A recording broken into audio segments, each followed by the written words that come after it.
So good morning. Welcome to CIC. Here's the update on the baby, on the grandson. Wait for it.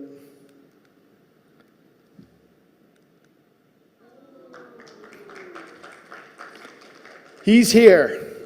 If you're a TCIS student, you knew that from chapel, but he was born last Saturday in the States, right after we got out of service. So it was like I couldn't tell you, we didn't know, and then about an hour later, there he was. So awesome. Seth Williams Smith. So that's. Is this not working? I don't want to. Okay, that's where I want to be, Steve. All right, let's get into it. In 1998, a Canadian first grader attending Catholic school named Ryan Hurljack learned that children in parts of Africa didn't have clean water. Many of them had to walk hours every day just to fill a bucket. Some got sick, some couldn't attend school, and so his teacher mentioned that building a well in a Ugandan village cost about $70 US. Ryan went home crushed but determined. He told his parents, "I want to buy a well." They smiled, thinking the passion of a 6-year-old boy would fade by dinner time. But Ryan started doing chores, big chores. He scrubbed floors, stacked firewood, cleaned the garage, anything to earn money. It took him months, but he eventually raised the $70. Excited, he went to charity. He went to a charity named Water Can and said, "I want to build a well in Africa." And they gently told him a real well costs more than $70. It actually costs about $2,000. Most kids would have given up. Ryan didn't. He just said, "Okay, then I'll raise the rest." And he kept going. Word spread, his school joined him, then his town, then strangers. Donations started coming in from everywhere. And at the age of 10, Ryan flew to Uganda to meet the people whose lives had been changed because of his dream. When he got there, hundreds of kids ran toward him shouting a phrase, "Ryan, you came, you came." Ryan asked, amazed, "Do they really know who I am?" And the guide replied, "Everyone within 100 kilometers knows your name." They had waited to meet the boy who gave their village clean water, the boy who changed their future. By the time Ryan was 12 years old, he had raised enough funds for multiple wells. Today, Today, Ryan is an adult, and his organization, Ryan's Well Foundation, has built over 1,400 wells and has provided clean water to over 1 million people. All because one 6-year-old kid devoted himself to doing good. Good deeds echo far beyond the moment. And Ryan didn't preach, argue, or try to prove anything. He just did good. Consistently, quietly, faithfully. Legendary. This month's series, Steve, we got this. We're going to do this, right? So this month's series is called Legendary. We've been walking through the book of Titus in a world full of fakes and drama and spiritual shortcuts. The book of Titus shows us what it really means to live like a legend for God. What it really means to live committed to God. Legendary helps us discover that living for Jesus isn't pretending to be perfect. It's about being transformed by His grace and living with purpose. Last week, we read the first half of chapter 3 of Titus, verses 1 through 7. Paul gave us a full picture of the Christian life. We're called to live with humility, obedience, kindness, gentleness, and a readiness to do good. Not because life is easier, we always feel like it, but because Christ is forming something new in us. We live this way because we remember who we were, foolish, broken, a total mess. But God stepped in with mercy, saved us, renewed us, and reshaped our lives by His grace. Now we're no longer defined by our past. We are His heirs, sons and daughters with a new identity and a living hope. This week, we're going to finish looking at Titus chapter 3, and it's Paul's final reminder to put faith into action, to devote oneself to doing good. Avoid pointless arguments and stay focused on what truly matters. He warns against divisive people who distract from the gospel, and he closes by encouraging believers to help others and live productive, purposeful lives. This is Paul's final call to Titus and the people of Crete to live like legends. So we're going to look at this today in two passages, two chunks, one passage in two chunks. And the first chunk is Titus 3, 8 through 11. This is a trustworthy saying, and I want you to insist on these teachings so that all who trust in God will devote themselves to doing good. Can you turn to your neighbor and just say, doing good? These teachings are good and beneficial for everyone. Do not get involved in foolish discussions about spiritual pedigrees or in quarrels and fights about obedience to Jewish laws. These things are useless and a waste of time. Turn to your neighbor, tell them, waste of time. If people are causing divisions among you, give a first and second warning. After that, have nothing more to do with them. For people like that have turned away from the truth, and their own sins condemn them. So the first thing that Paul says in verse 8 is that everything he's been telling Titus about God is trustworthy. Everything we've been discussing the last few weeks about grace, salvation, kindness, transformation, these teachings are good. Paul's talking about substantial things, not a trend, not a vibe. These things are solid, trustworthy. And those who trust God should devote themselves to doing good. Doing good, teaching good has been a theme throughout Paul's letter to Titus. And what we're talking about today just reiterates what we've been talking about all month. It's not a question of salvation. We're not saved by what we do, our works. We do good because we've been transformed by Christ Jesus. We do good as a response to His goodness. And doing good is beneficial for everyone. Doing good, doing the right things blesses everyone. It blesses you, it blesses your family, it blesses your community. It makes people curious about Jesus. It's a chain reaction of goodness. So have you ever gone to a vending machine super hungry or super thirsty, ready to eat some chips or get a drink, only for it to take your money and deliver you absolutely nothing? Steve. Or worse, your snack gets stuck halfway and just sits there mocking you through the glass. This machine had like a heart attack and just threw everything out at once. A vending machine that has plenty of available snacks but doesn't actually give you anything is one of the most disappointing experiences known to mankind. You walk up expecting something good, but what comes out doesn't match what you see in the machine. You get nothing.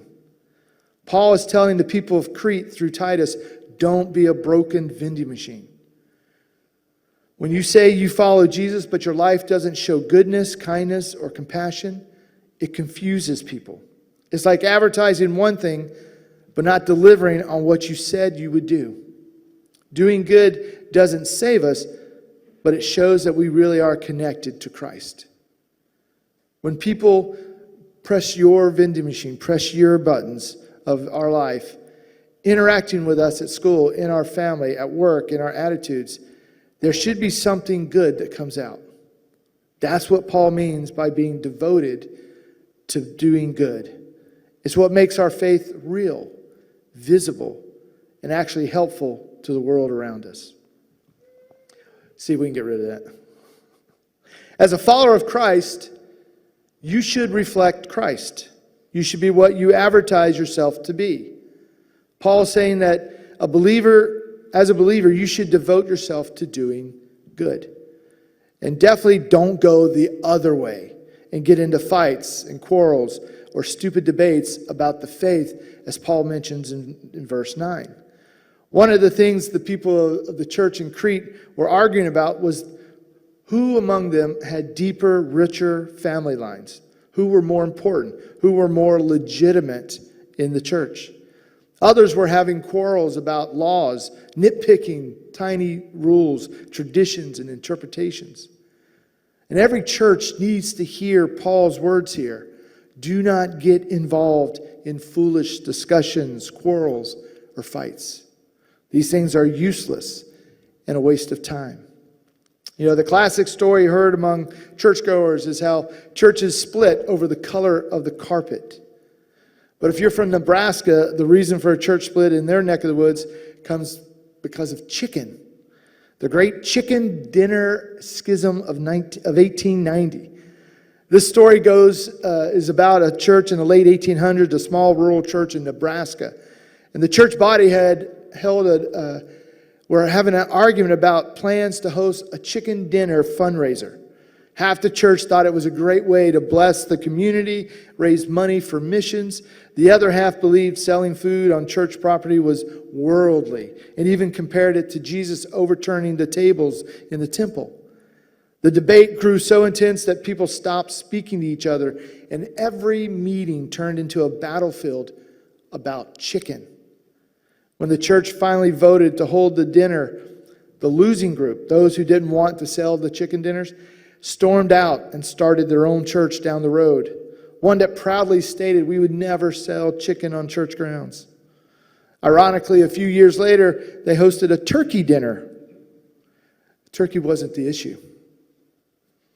It's one of the most ridiculous examples of a church splitting over something so trivial.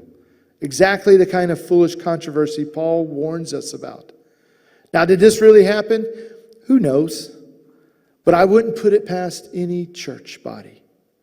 Fights are stupid, and they get very trivial very quickly. So let me repeat Paul's words one more time. Do not get involved in foolish discussions, quarrels, or fights. These things are useless and a waste of time. But if we do find ourselves in the middle of a battle in the church, Paul has instructions for that as well. Verses 10 and 11. Let me read these verses. If people are causing divisions among you, give a first and second warning. After that, have nothing more to do with them. For people like that have turned away from the truth, and their sins condemn them. Sounds kind of harsh. Paul's talking about church discipline here. He is giving Titus, as the lead pastor of the church in Crete, the authority to keep order in the church. If a troublemaker received 2 warnings and still didn't get it, the church was told to have nothing to do with them. You know, the Amish are well known for their practice of shunning. In their communities, shunning is a response when a baptized member violates church rules and refuses to repent after being given warnings and a chance to change. It doesn't mean the person is completely cut off from their family, although interactions are restricted. Family members may still maintain some personal relationships, but might not eat at the same table with the shunned individual. The goal of shunning is to encourage the people to reflect on their actions and return to the church community. I want to show you a kind of a funny take on shunning from TV. So this is from the show The Office, the TV version of The Office.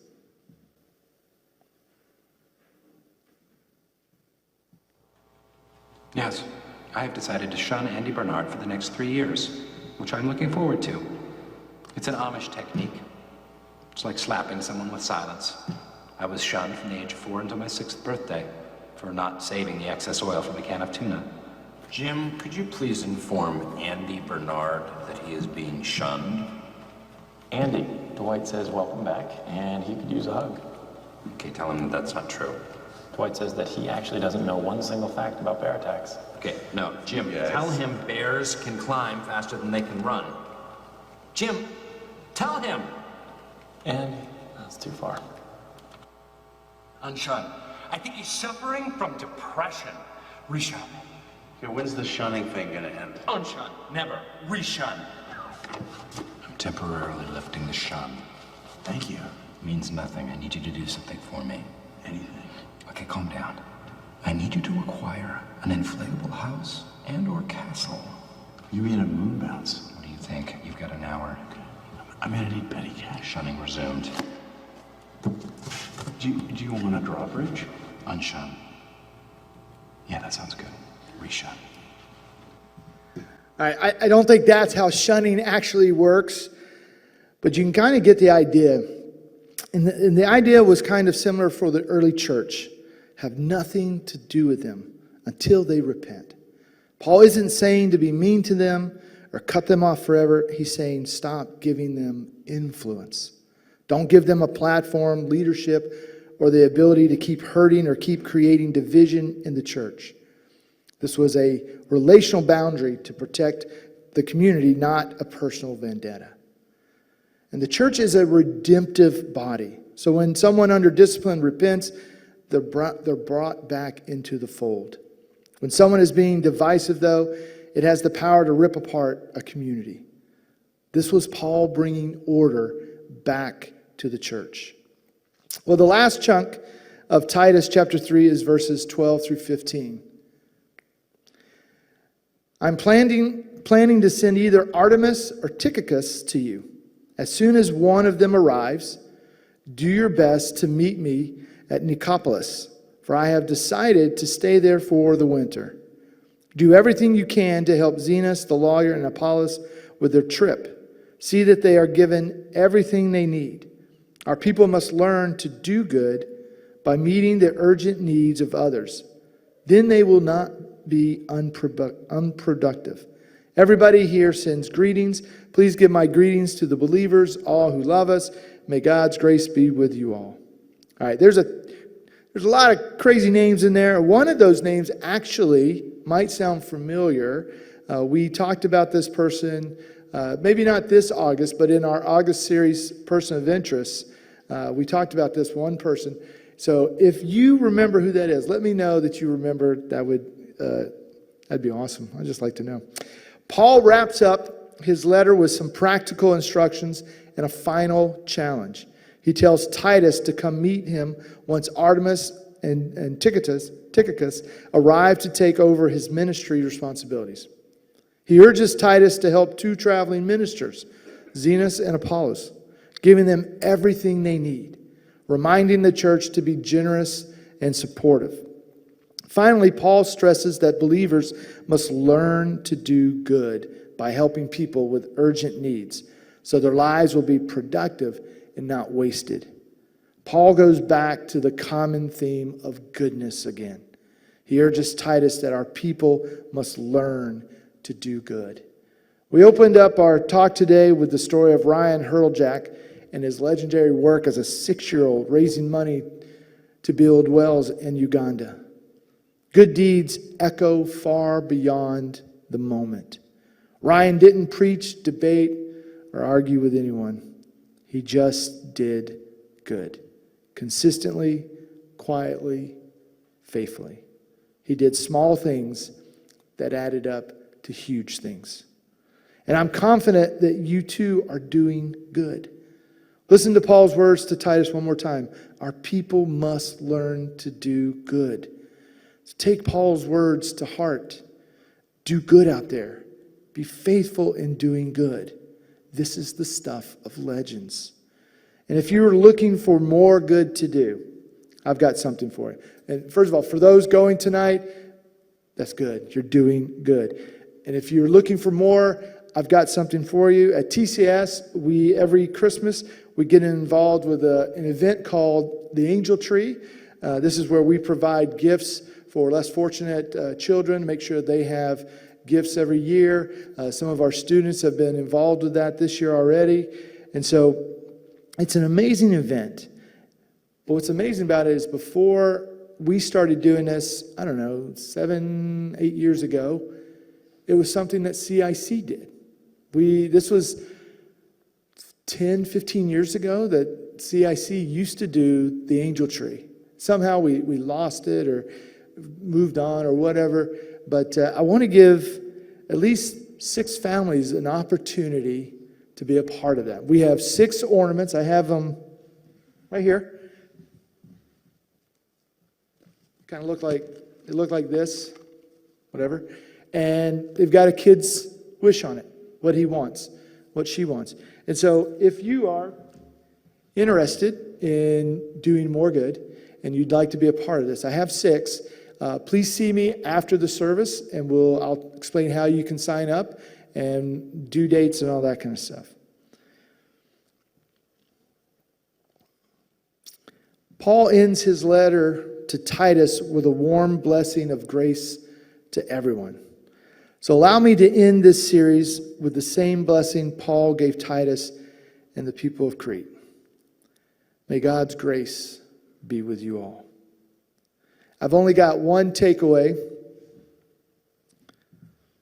Devote yourselves to doing good. So we're going to just move to a time of reflection. I'm in his space. I don't know if he's going to come up. Young Quan? Okay. So,